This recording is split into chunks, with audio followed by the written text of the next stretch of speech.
Hello, welcome back बच्चों। मैं सुनील पांडे आप सबको अपने इस चैनल पांडे सर की क्लास में बहुत बहुत स्वागत करता हूं। आज हम लोग पढ़ने जा रहे हैं कक्षा 7 की पुस्तक विज्ञान अध्याय 5 पदार्थ में रासायनिक परिवर्तन।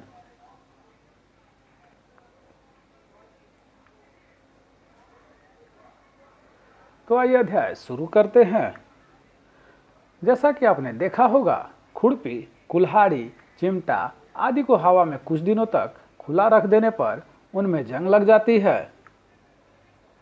रसोई में लोहे का गीला तवा कुछ समय तक खुला छोड़ देने पर उनमें भी जंग लग जाती है। जंग लोहा नहीं है, जंग उस पदार्थ से भिन्न होती है जिस पर यह लगती है। आइए करते हैं क्रियाकलाप नंबर 1। बीकर या चौड़े मुंह की कांच की बोतल में 50 मिली पानी लीजिए। उसमें आधा चम्मच नीला थोथा अथवा कॉपर सल्फेट का घोल लीजिए। इस विलयन में 1 मिली तनुगंधक अम्ल अथवा सल्फ्यूरिक अम्ल लेते हैं, उसे मिलाइए। आपको नीले रंग का विलयन मिलेगा। इस विलयन से परख नली या कांच की छोटी बोतल में थोड़ा सा नमूना लीजिए। शेष विलयन में लोहे की कील, आलपिन या उपयोग किए जा चुके ब्लेड का टुकड़ा डालकर कुछ समय के लिए छोड़ दीजिए। इस विलयन से लिए गए नमूने से मूल विलयन के रंग की तुलना कीजिए। आपको विलयन के रंग में परिवर्तन दिखाई देता है, वह कॉपर सल्फेट और लोहे के बीच अभिक्रिया के कारण होता है। विलयन का रंग परिवर्तन हो जाना कॉपर सल्फेट की जगह एक नए पदार्थ बनने के कारण होता है। और इस अभिक्रिया को अगर हम देखेंगे तो पता चलता है कि कॉपर सल्फेट का विलयन और लोहा में जब अपक्रिया होता है तो आयरन सल्फेट का विलयन और कॉपर प्राप्त होता है।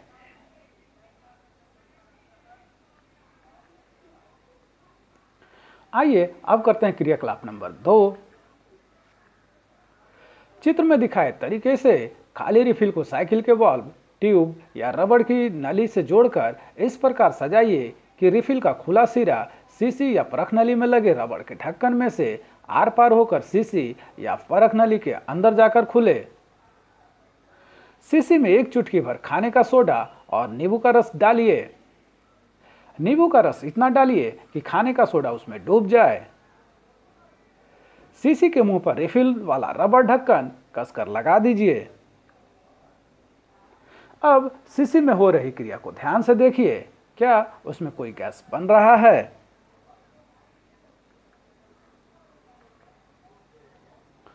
हम देखते हैं कि सीसी में खाने का सोडा और नींबू के रस में परिवर्तन निम्न प्रकार से होते हैं। तो खाने का सोडा जो कि सोडियम बाइकार्बोनेट है और नींबू का रस जो साइट्रिक अम्ल है, दोनों मिलते हैं तो उसके अभिक्रिया के परिणाम स्वरूप कार्बन डाइऑक्साइड और अन्य पदार्थ का निर्माण होता है। अब एक साफ शीशी में ताजे बने चूने का पानी लेकर उसमें बन रही गैस को प्रवाहित कीजिए और ध्यान से देखिए, क्या चूने के पानी में कोई परिवर्तन हो रहा है? हम देखते हैं कि जब कार्बन डाइऑक्साइड को चूने के पानी में प्रवाहित किया जाता है तो कैल्शियम कार्बोनेट बनता है, जिससे चूने के पानी दूधिया हो जाता है। अगर इस अभिक्रिया को देखें तो देखते हैं कि कार्बन डाइऑक्साइड और चूने का पानी में अभिक्रिया होकर कैल्शियम कार्बोनेट और जल का निर्माण होता है। आइए अब करते हैं क्रियाकलाप नंबर 3। एक परख नली या शीशी को पानी से पूरा भरिए और उसके मुंह को अंगूठे से बंद करके उल्टा कर दीजिए। परख नली को इसी प्रकार उल्टा पकड़े हुए पानी से भरे बर्तन में खड़ा करके अपना अंगूठा हटा लीजिए। अंगूठा हटाने पर परख नली का पानी गिरना नहीं चाहिए। अब एक परख नली या गर्दन वाली शीशी में लगभग 2-3 ग्राम पोटेशियम परमैंगनेट लीजिए और चित्रानुसार उपकरण को व्यवस्थित करिए। परख नली या शीशी चिमटे से पकड़कर खूब गर्म कीजिए और ध्यान से देखिए शीशी में क्या कोई गैस जमा हो रहा है। हम यहां देखते हैं कि ऑक्सीजन गैस बन रहा है। तो इस अभिक्रिया को देखें तो पोटेशियम परमैंगनेट को गर्म करने पर ऑक्सीजन और अन्य पदार्थ का निर्माण होता है। आइए अब समझते हैं पदार्थों के संकेत की कहानी। वैज्ञानिक यह हमेशा मानते रहे हैं कि कुछ प्रकार के पदार्थ तो तत्व होते हैं और बाकी सब पदार्थ इन तत्वों के मेल से ही बने होते हैं। पहले हवा, जल, मिट्टी, अग्नि और आकाश ये 5 तत्व ही जाने जाते थे, पर आज से लगभग 400 साल पहले कई प्रयोग के आधार पर यह धारणा बदलनी शुरू हुई। आज तो 100 से अधिक तत्व खोजे गए हैं। उनमें से कुछ से तो आप परिचित ही होंगे, जैसे सोना, चांदी, लोहा, तांबा आदि।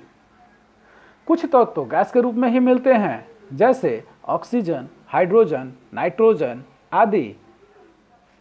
कार्बन, जो कोयले का प्रमुख भाग है, भी एक तत्व है और कार्बन और ऑक्सीजन मिलकर ही कार्बन डाइऑक्साइड नामक गैस बनाते हैं। सब तत्वों को संकेत दिए गए हैं, जैसे ऑक्सीजन को O और कार्बन को C, और दोनों मिलकर CO2 यानी कार्बन डाइऑक्साइड बनाते हैं। कुछ संकेतों के सामने नीचे 1 अंक लिखा होता है, जैसे यहां O के सामने नीचे 2 लिखा है। इसका कारण थोड़ा जटिल है, जो हम आगे की कक्षाओं में जाकर के जानेंगे। आइए अब करते हैं क्रियाकलाप नंबर 4। पूर्व की तरह कॉपर सल्फेट अथवा तूतिया का विलयन एवं चूने का पानी तैयार कीजिए। अब दोनों विलयन को एक परख नली में लेकर अच्छी तरह से मिलाइए। परख नली को थोड़ी समय के लिए स्थिर रख दीजिए और ध्यान से देखिए क्या दोनों विलयन में रासायनिक अभिक्रिया के फलस्वरूप नए पदार्थ के रूप में ठोस पदार्थ प्राप्त हो रहा है। यह हम देखते हैं कि जब 2 विलयन को आपस में मिलाते हैं तो अभिक्रिया के बाद ठोस पदार्थ के रूप में नए पदार्थ बनते हैं।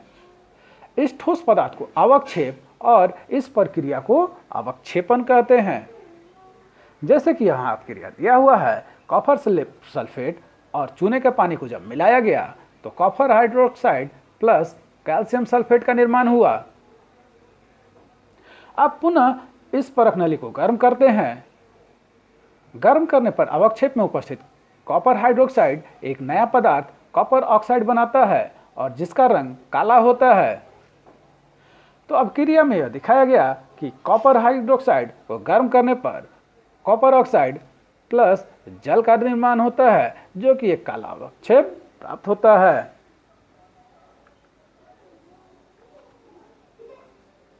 आइए अब अवलोकन करके देखते हैं इन क्रियाकलापों का। तो क्रियाकलाप 1, 2, 3, 4 में आपने देखा कि प्रत्येक परिवर्तन में एक या अधिक नए पदार्थ बन रहे हैं। क्रियाकलाप 1 में कॉपर सल्फेट की लोहे के साथ अभिक्रिया से आयरन सल्फेट और कॉपर बने थे। ये दोनों नए पदार्थ थे। कॉपर लोहे की कील पर निक्षेपित हो गया था। क्रियाकलाप 2 में नींबू के रस और खाने के सोडे की अभिक्रिया से कार्बन डाइऑक्साइड बनी थी, जिसने चूने के पानी को दूधिया कर दिया था। क्रियाकलाप 3 में पोटेशियम परमैंगनेट को गर्म करने पर ऑक्सीजन गैस बनी थी। क्रियाकलाप 4 में कॉपर सल्फेट का विलयन एवं चूने के पानी के साथ अभिक्रिया के बाद कॉपर हाइड्रोक्साइड एवं कैल्शियम सल्फेट के अवक्षेप प्राप्त हुए थे, जिसे गर्म करने पर कॉपर ऑक्साइड का काला अवक्षेप बना था। तो इन अभिक्रियाओं को का अवलोकन करने पर हम यह कह सकते हैं कि वह अभिक्रिया अथवा परिवर्तन जिसमें एक अथवा एक से अधिक नए पदार्थ बनते हैं, उन्हें हम रासायनिक परिवर्तन कहते हैं। आइए अब कुछ अन्य उदाहरणों पर विचार करते हैं। कोयला, लकड़ी अथवा पत्तियों का जलना रासायनिक परिवर्तन है, क्योंकि यहां जलने से ऊष्मा का उत्पादन होता है।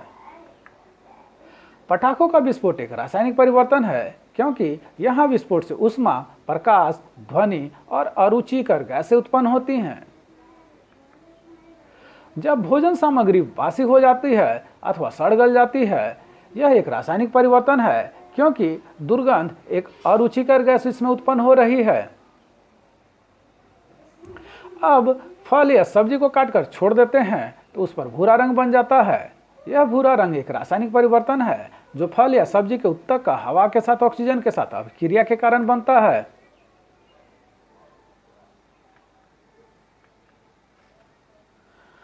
लोहे पर भूरा लाल पदार्थ, जो कि एक जंग है।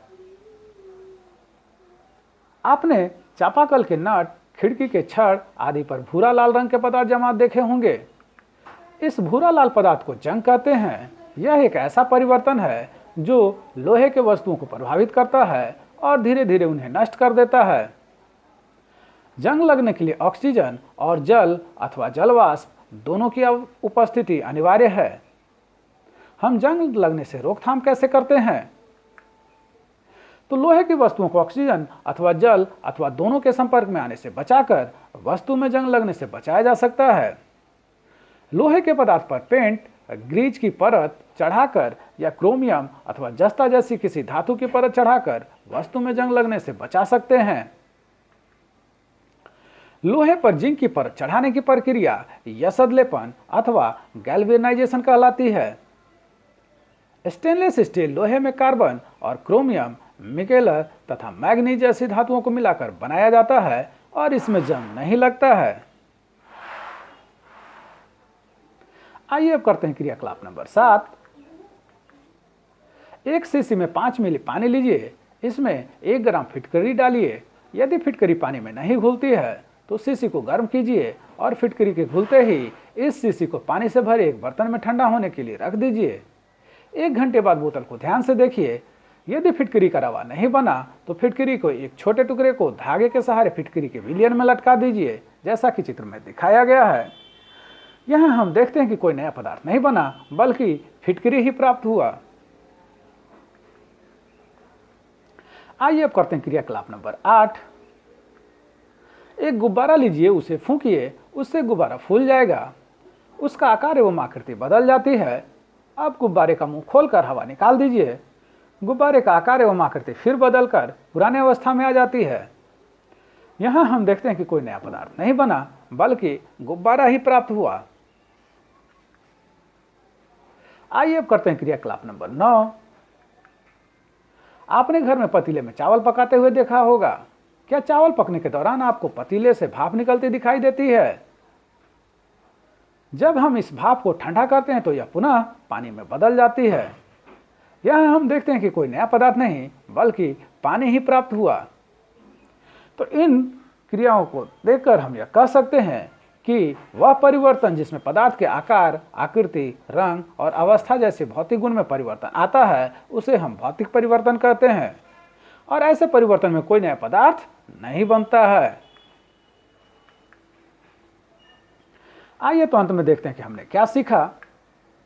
परिवर्तन 2 प्रकार के हो सकते हैं, भौतिक परिवर्तन और रासायनिक परिवर्तन। भौतिक परिवर्तन में पदार्थों के भौतिक गुणों में कुछ परिवर्तन होते हैं। इन परिवर्तनों में कोई नया पदार्थ नहीं बनता है। रासायनिक परिवर्तन में नए पदार्थ बनते हैं। कुछ पदार्थों के रवाकरण के द्वारा उनके विलयनों से शुद्ध अवस्था प्राप्त किए जा सकते हैं। ऑक्सीजन गैस सुलगती है, दिया सलाई के जलने में मदद करती है। खाने के सोडे का रासायनिक नाम सोडियम बाइकार्बोनेट है। जब कार्बन हाइड्रोक्साइड को चूने के पानी में प्रवाहित किया जाता है तो यह कैल्शियम कार्बोनेट के बनने के कारण दूधिया हो जाता है। तो आप सबको हमारा यह प्रयास कैसा लगा, हमें जरूर कमेंट कर बताएं। हमारे इस चैनल पांडे सर की क्लास को जरूर से जरूर सब्सक्राइब करें और बेल बटन को दबाएं, ताकि आने वाली वीडियो का नोटिफिकेशन आपको मिलता रहे। दूसरों के साथ इसे शेयर करें और हाँ, लाइक करना तो बिल्कुल ना भूलें। आपका लाइक करना ही हमारी मेहनत का फल है। धन्यवाद। Thank you.